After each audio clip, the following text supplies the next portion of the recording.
Hey folks, Jimmy here, aka Palette of the Dead. Welcome back to the channel and welcome to the latest issue of Warhammer Age of Sigmar Spearhead magazine. Now, as per usual with all these videos, if you like them, hit that like button, subscribe if you haven't already subscribed to the channel, and of course, if you'd like to, drop a comment down below. One, goes a massive way to helping out the channel, and two, I love hearing back from you guys. One point on that is one, it makes the channel feel like a community, and it also is really good to hear back from you guys, whether you're painting up certain colour schemes of your Stormcast Eternals or your Skaven, or if you plan on picking up certain issues, whether, I don't know, you want to go just down the route of Cities of Sigmar or Soulblight Gravelords. Let me know in the comments down below. It's really interesting and yeah, good fun. Anyway, right, this week we are on issue number 6 of good old Spearhead magazine. It is a paint issue, so it's 2 pots of paint. We get Cantor Blue, which is very good. It's pretty versatile, dark blue. You'll use it on things like if you're painting up Hammers of Sigmar cloaks and the enamel parts of the Sigmarite armour. You may use it in a few other bits and pieces, probably maybe a little bit of a Seraphon. Maybe a bit of the Cities of Sigmar, and a few other little places here and there, but you're probably not going to use a whole pot. If you obviously, going to be collecting 40k as well, it's very good for Ultramarines. So, there is that option. I must admit, I've got probably about 4 pots of this still unopened, but it is what it is. The other paint we get is Rhinox Hide. Rhinox Hide is brown, as you can tell. So, this works very well with things like Mournfang Brown and Fondia Brown. Can work as a very good gradient shades of brown. Very good for leather. Very good for dark fur as well. So you can utilise it for things like your Skaven. You can utilise it on things like the leather straps, belts and buckles and everything like that, and sheaves for the Stormcast Eternals and more. So it is going to be very handy to have in the very long run. So pretty decent, not too bad at all. No paintbrush this week though, so for this paint issue we don't get a brush, unfortunately, but it is what it is.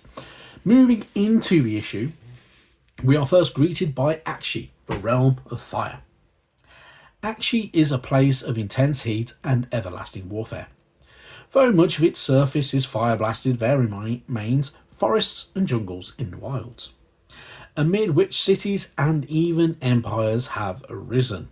Across the ages, intense wars have consumed its lands and people, and the conflict shows no sign of drawing to a close. Through a fog of steam, giant volcanoes rise up above the lava flows. Charred forests stretch for miles over the blasted plains, and the air is thick with soot and smoke. This is Aqshy, the Realm of Fire. And here the flames of war blaze bright and are never quenched. Across the realm's vast expanses, countless battles rage over the region's scarce resources and vital objectives. Empires rise and fall amid the maelstrom. Whole nations are destroyed and their remains are cast down into the ashes.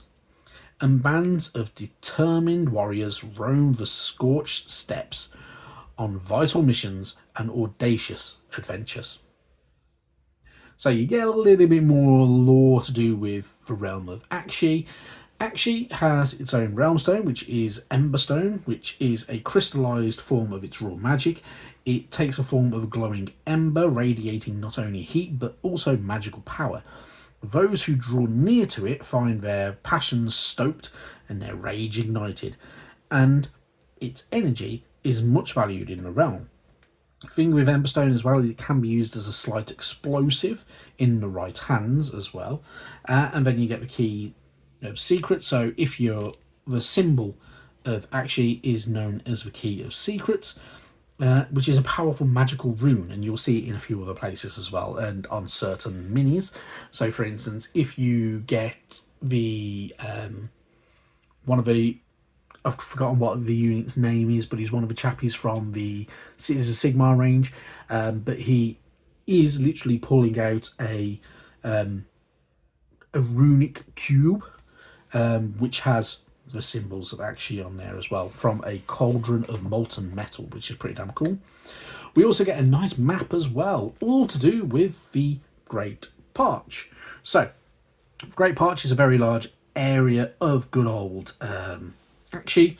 There are a few key points to point out on here as well. So we have a few interesting little cities. So, for instance, we have Hallowheart, we have Hammerhal Akshi, or Aksha, and we have the Tempest Eye. The very interesting bits about places like Hammerhal Aksha. Hammerhal Aksha is a city that spreads across two realms. There is the Akshi side of it, and there is also the Gyron side of it as well. So there are two different places. And it spreads across there. There is a large realm gate in there, which is a very, very contested area as well, which is pretty cool. There are also places like Embergard, which is now ruined, which is the kind of the main location for certain battles within the storyline, for things like the Skaven Tide book and the little series that they did as well for that you can get on Warhammer TV. I can't even remember what the series is called now. Completely gone from my mind, but it's all to do with that, and it's all part of that CGI trailer that they released for the new version of Age of Sigmar, which was really cool. And basically it's a super long extended version of that, which is really good, and it's well worth a watch, in all honesty, as well. Then you've got a few more interesting bits and pieces. So you have this huge massive knotted land that has appeared, which is the Nor, which is all the Skaven's land essentially. And yeah, you get some little bits of the information there. You got some major battles of legend as well listed over here as well, and different areas as well. Forts, good old storm keeps, and everything like that, and much more. So pretty cool. Actually, is one of them interesting places as well. But I'm not gonna lie, you've got some really good stuff. So you have Seraphon temple cities. You have a whirlway for the Ideneth in the sea. You have Skaven cities appearing here, there, and everywhere. You have Dwardin holds. You have the Hellsmiths of Hashut's Forge cities. We have even the occasional Lumineth city in there as well. Skyports for the Cadron. We have Necropolis for the Ossiarch Bone Reapers. Pretty much the vast majority of factions have occasionally have a stronghold here as well, which is really cool. Also, as well, with certain colour schemes, if you're want to plan ahead for your Cities of Sigmar, there are some really good colour schemes for things like Hallowheart, Hammerhal Aksha, and Tempest Eye as well for the Cities of Sigmar. Although my personal one, Misthaven from good old Hish, is my favourite colour scheme. Anyway, ramble over. Moving on from there, you get a little bit more information over there about certain vital landmarks. So Hammerhal Aksha, you get a little bit more information about that. Hallowheart and the Nor itself. Then we move on. We get more lore to do with our Stormcast Eternals because they need to squeeze it in before we move on from them. So we have Redeemer Conclaves. So your Redeemer Conclaves are at the heart and soul of Warrior Chambers, bending defensive and offensive capabilities. No matter the peril, the stalwart warriors of Redeemer Conclaves will clear and hold objectives. They are adept at mounting strike operations to rid an area of enemy troops and have the resolution and fortitude to hold it afterwards. Many foes have broken upon Redeemer's shield walls, which stand as unmovable mountains, and many have fled in terror before their nigh unstoppable assaults. So, you get a little bit more information about Redeemer Conclave. So there are several different parts of their warrior chambers. So there are the Liberators, which obviously are the hammer-wielding Stormcast Eternals that we've had with this magazine. There are the Spear, essentially wielding Vindictors, which are really cool. And I must admit, I do really like their design. It's good fun, which we had with good old Stormbringer magazine, we got some of those with that and more. And obviously you can get all these separate as well if you wanted to. And those are your kind of your main battle line troops, which are super cool, along with Vanquishers, which I must admit I like the Vanquishers. No shield, just a great sword, which is super cool. And yeah, they have some pretty cool look to them. And yeah, good stuff. Then we move on, we have the Justicar Conclave. So found in every chamber, Justicar Conclaves are the ranged strike teams who bring death to the foe from afar. So fast and accurate are the sharpshooters of the Justicar Conclaves that many enemies fall before they even realise the battle has been joined. These ranged experts offer specialist support and melee to melee troops, safeguarding their flanks from attack and clearing the path forward. They are equally adept at leading their own attacks, utilising their firepower to eliminate the enemy before they can get within striking range. So you get a little bit more information about them. So those minis are a little bit older, but they're pretty cool. So you have things like Vanguard Raptors, which are a bit of an older mini. So they have that older armour style, so it's a bit more kind of chunky and everything like that. But really, really cool. They have Ether Wings with them, which are really cool, good old flying celestial birds, which are pretty damn cool, and they have the long strike bows, which are really, really nice looking as well. And yeah, they are one of the cool factions, and we had them with Mortal Realms magazine, which was really good. Then we have Vigilors. Vigilors carry a sword as well as having a bow as well, which are pretty damn good.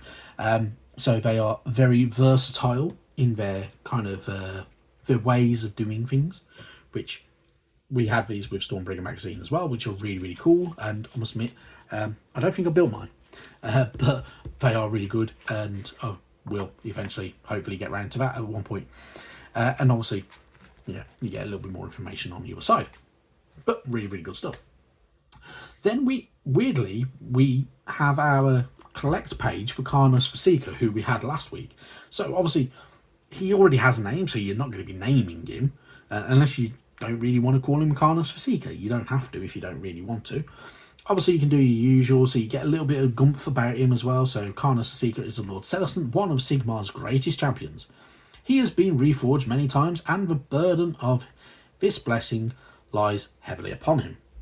He remembers his duty, and his skills as a warrior and commander remain undimmed, but many friends and comrades are now distant shadows to him, and his memories of happiness and glory have faded to nothingness, which is generally the curse of Stormcast Eternals overall. You get to do your usual, tick the box when you've built him, tick when you've painted him as well, and you know, he does look pretty damn cool, doesn't he? So it's a pretty nice little nifty boy, which I must admit mine is, you know, I've built him up, he's ready. I am waiting for decent weather when it's not raining, so I can spray paint him, which will be good fun. You get a little bit more information about Fractured Memories on the other time, so Time of Plague, Unexpected Allies and more, all to do with Karnas Vasika, giving you a little bit of story about this Lord Celestant mini that is exclusive to this magazine, which, yeah, can't knock it, pretty good. Good, always good fun. Then moving on, we're going to get our paint guide, all to do with updating our minis, utilising the paints that we've now got. So, if you're following the guide as you go, your Bad and Black obviously being your main base colour for everything for Stormcast Eternals. You've already painted your gold trim if you're up to date with it all. If you're not, then you're going to be. Your Cantor blue over things like robes, cloaks and shields, and the pauldrons for the good old shoulder pads and everything like that for your Stormcast Eternals. All the enamel sections essentially for the armour. All works very, very well. Does a good job. Utilising things like the Rhinox hide for the leather areas, so belts, buckles and everything like that. Straps on the inside of shields, even the harness and stuff like that on the Griffco's collar and stuff like that as well can be utilised. And you're going to use it in a few other places as and when we go through it all. And in all honesty, it does exactly what you need it to do. When you're painting up like your Liberators, for instance, and some of your other Stormcast, you will notice there are the little kind of tabs on the side of the greaves, and they are because they're meant to be leather straps, because you've got to attach them somehow, haven't you? So There are little things like that as you go through. There are little straps that you'll spot and you'll find. It's just a case of, you know, keeping an eye out, painting them as you go. But yeah, they are leather at the end of the day, so you might want to go brown with it. But they look pretty good. So when you're done, you're going to have something that looks like a bit like that. Very, very straightforward. Obviously, there's a lot more to come with it. We've got shades and highlights and everything like that to bring the colour forward and give it a little bit more warmth and depth and everything like that.